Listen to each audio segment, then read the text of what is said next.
Block പഞ്ചായത്തിന്റെ നേതൃത്വത്തിൽ മാലിന്യവാഹിനിയായ വല്യാനപ്പുഴ ശുചീകരണം ആരംഭിച്ചു.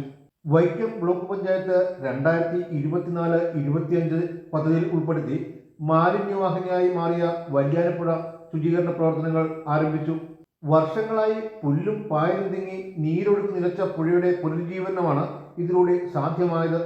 മാലിന്യം നിറഞ്ഞ പുഴയുടെ ഇരുവശങ്ങളിലും ജീവിക്കുന്ന 100-ലധികം വരുന്ന കുടുംബങ്ങൾ ഭീതിയോടെയാണ് പുഴയെ നോക്കിക്കണ്ടിരുന്നത്. വിഷപ്പാമ്പുകളുടെ വിഹാര കേന്ദ്രമായി മാറിയ പുഴ വിവിധ സാംക്രമിക രോഗങ്ങൾ പരത്തുന്ന ഇടമാണെന്ന ഭയപ്പാട് ഇതോടെ അവസാനിച്ചു.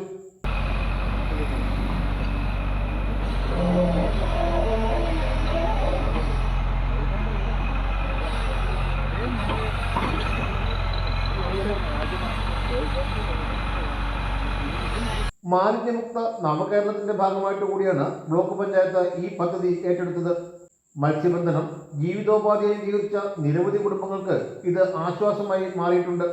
വൈക്കത്തെ വിവിധ തോടുകളും ഇതോടൊപ്പം ശുചീകരിക്കുന്നുണ്ട്. തോട്ടകത്ത് വെച്ച് നടന്ന പരിപാടി block panchayat president S Biju ഉദ്ഘാടനം ചെയ്തു. മാലിന്യമുക്ത നവകേരളം എന്ന സ്റ്റേറ്റ് ഗവൺമെൻറ്റിൻ്റെ ഒരു നിർദ്ദേശവും പരിപാടിയും ഇങ്ങനെയുള്ളൊരു പദ്ധതി ഏറ്റെടുക്കുവാൻ ഞങ്ങളെ പ്രേരിപ്പിച്ചു. അങ്ങനെയാണ് വലിയ പ്രതിസന്ധികൾ ഇതുമായി ബന്ധപ്പെട്ടിട്ടുണ്ടായിരുന്നു. ഒന്ന്, ഇതിൻ്റെ ഔദ്യോഗിക ചുമതല നിർവഹിക്കുന്നത് മേജർ ഇറിഗേഷൻ ഡിപ്പാർട്ട്മെൻറ്റാണ്.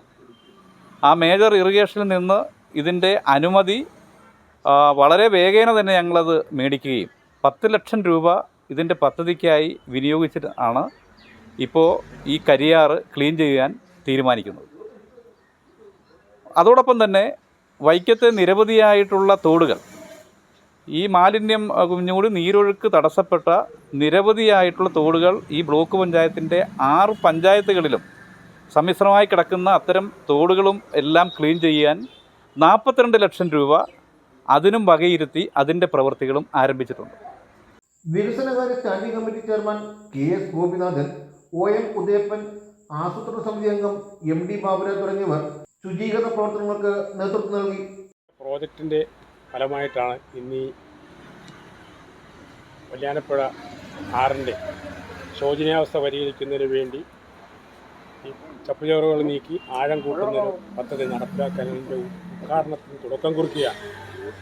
മൂവാറ്റുപുഴ ആറിൻ്റെ കൈവഴിയായ കരിയാർ ഇങ്ങനെ പുല്ലും പായലും എല്ലാം പിടിച്ച് കിടക്കുന്നതുകൊണ്ട് ഈ പ്രദേശത്ത് വലിയ പരിസ്ഥിതി പ്രശ്നവും ജനങ്ങളുടെ ദൈനംദിന ജീവിതത്തിന് ഒരുപാട് ബുദ്ധിമുട്ടുമാണ് ഉണ്ടാക്കുന്നത്. ഈ പ്രദേശത്ത് ജനങ്ങളുടെ ഒരു നിലനിൽപ്പിന് തന്നെ ഭീഷണിയായി മാറിയിരിക്കുകയാണ്. കാരണം ഇതുമായി ബന്ധപ്പെട്ട് മത്സ്യബന്ധനം ഏകദേശം ഇല്ലാണ്ടായി.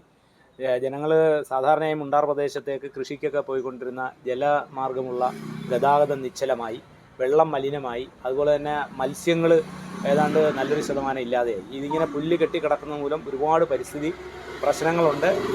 വികസന പ്രവർത്തനങ്ങളിൽ മാതൃകാപരമായിട്ടുള്ള പ്രവർത്തനങ്ങൾ കാഴ്ചവെച്ചിട്ടുള്ള ഒരു ബ്ലോക്ക് പഞ്ചായത്താണ് വൈക്കം. വികസനവുമായിട്ട് ബന്ധപ്പെട്ട് നിരവധികളായിട്ടുള്ള സമഗ്രമായിട്ടുള്ളൊരു വികസനമാണ് വൈക്കം ബ്ലോക്ക് പഞ്ചായത്ത് ആസൂത്രണം ചെയ്തിട്ടുള്ളത്.